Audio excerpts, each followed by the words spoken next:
I wouldn't even hate if we just traded up for Mason Graham. 6'3", 320.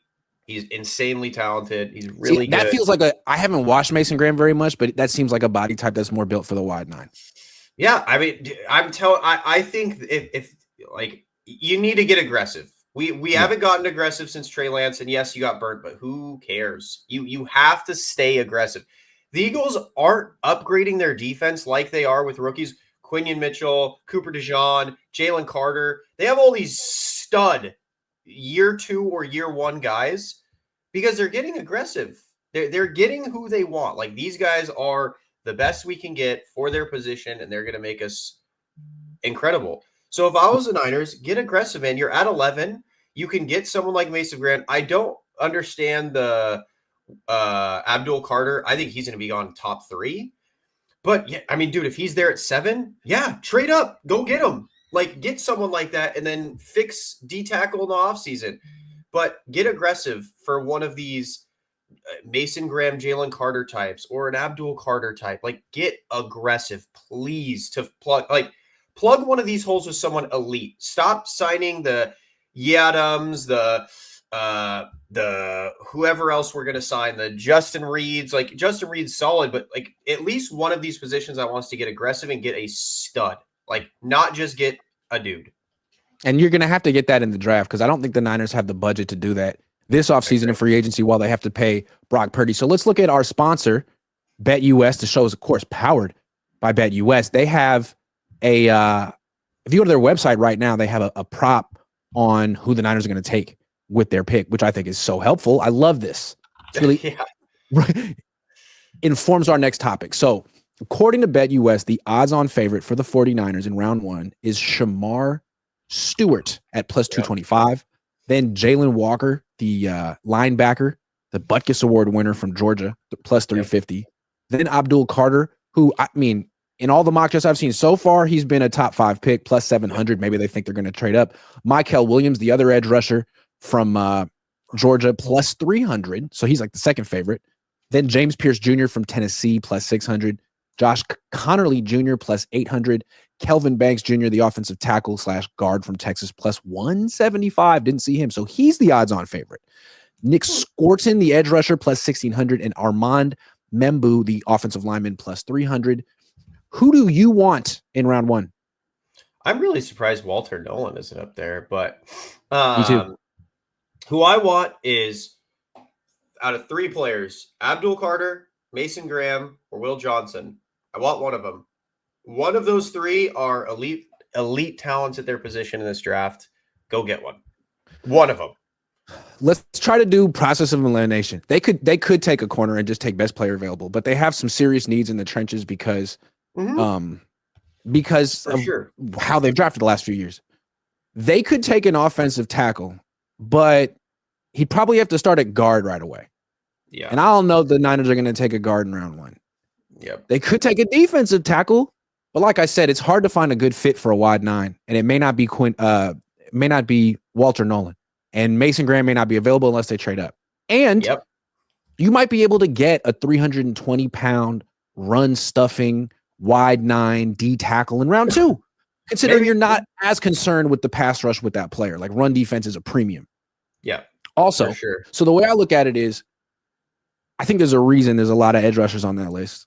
And I would tend to think that the Niners are probably going to draft an edge rusher with that 11th pick, because you can get like all pro edge rushers. Micah Parsons was the 12th pick in the draft. You could get someone really, really special there to complement Bosa, then get that defensive tackle in round 2. Who did we draft with that Micah Parsons pick? Do you remember? Yeah, they had, what was it, the 11th pick in that draft? And they traded up for Trey Lance. Yeah. They were aggressive. Yeah, which I respect. And then what they do with the aggressiveness, they didn't even use it.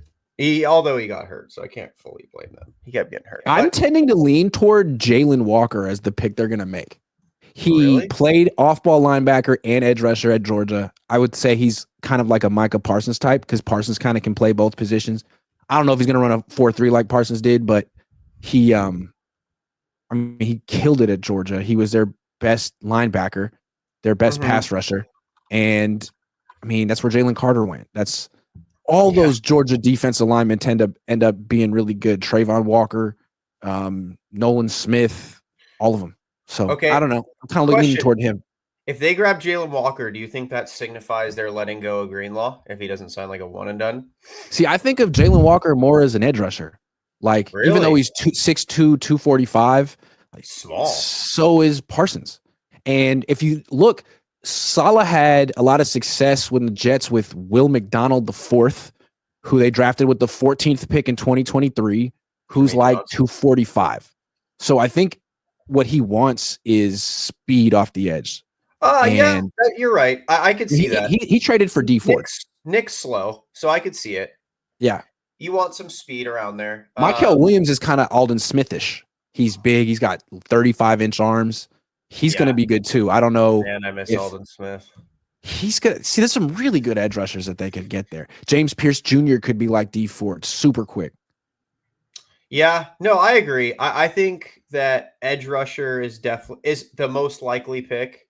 Those are just the three I want. Jalen Walker, I'd like. It may depending on who's off the board. I'm just curious if it'll feel a little bit like a reach. But I mean, I'd be happy with Jalen Walker too. I'd be happy with Jalen Walker. I'd be happy with Abdul Carter. Be happy with Will Johnson. Be happy with Mason Graham.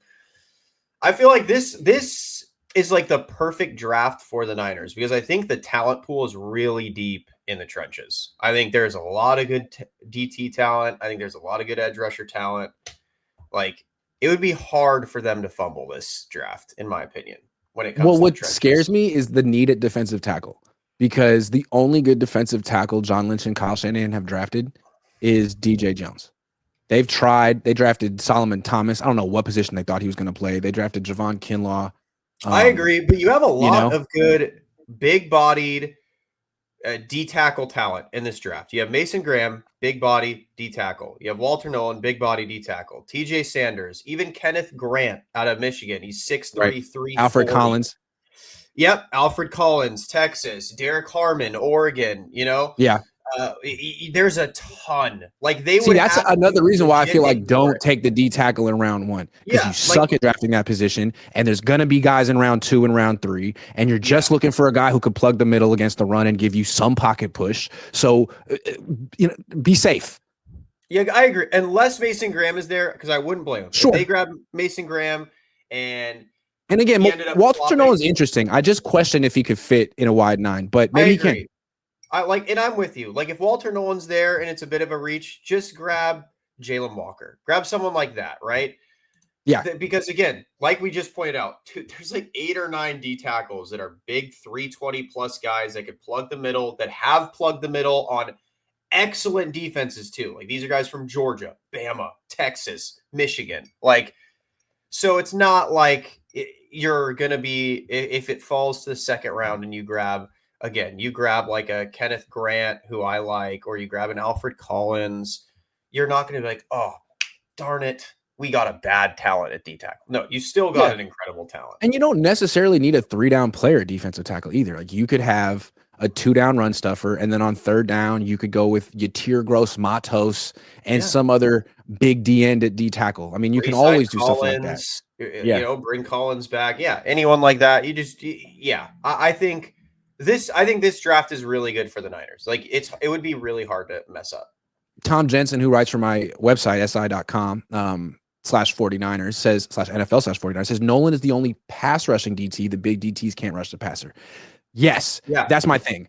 Can he anchor well enough against double teams in the run game to play D tackle at a high level in the wide 9?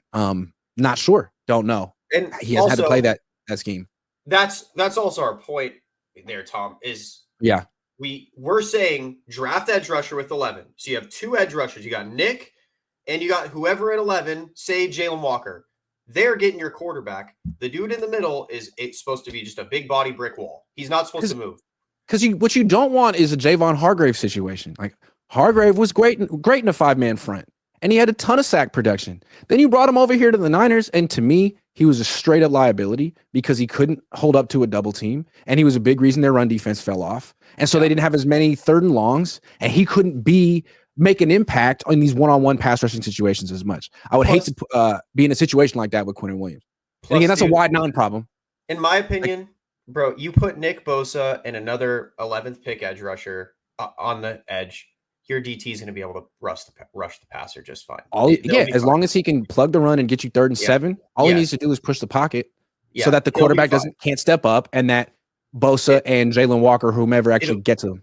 It'll be an Armstead thing, man. Armstead was not a great pass rusher. You put Nick Bosa next to him, and he's a great pass rusher all of a sudden. It's one of those things, man, where you don't need a guy that's a premier pass rushing D tackle. You need a guy that's going to stand there and be a brick wall and not let you get past like the line of scrimmage with a running back. Especially in the wide 9. I mean, it's not easy to stop the run with the wide 9. And those defensive tackles, you could argue, have the toughest job because there's just so much space between them. I think they're going to innovate off the wide 9. I think that's like been the big buzzword for San Francisco. Even interviewing, right, was like, or talking to Sala was like innovation. Kyle wants to make sure he innovates. That's like their buzzword. That's to me, though, I interpret that as more exotic pressures on 3rd down, but wide 9 is like 1st and 2nd down and run stopping. So we'll see about that. We'll have to see.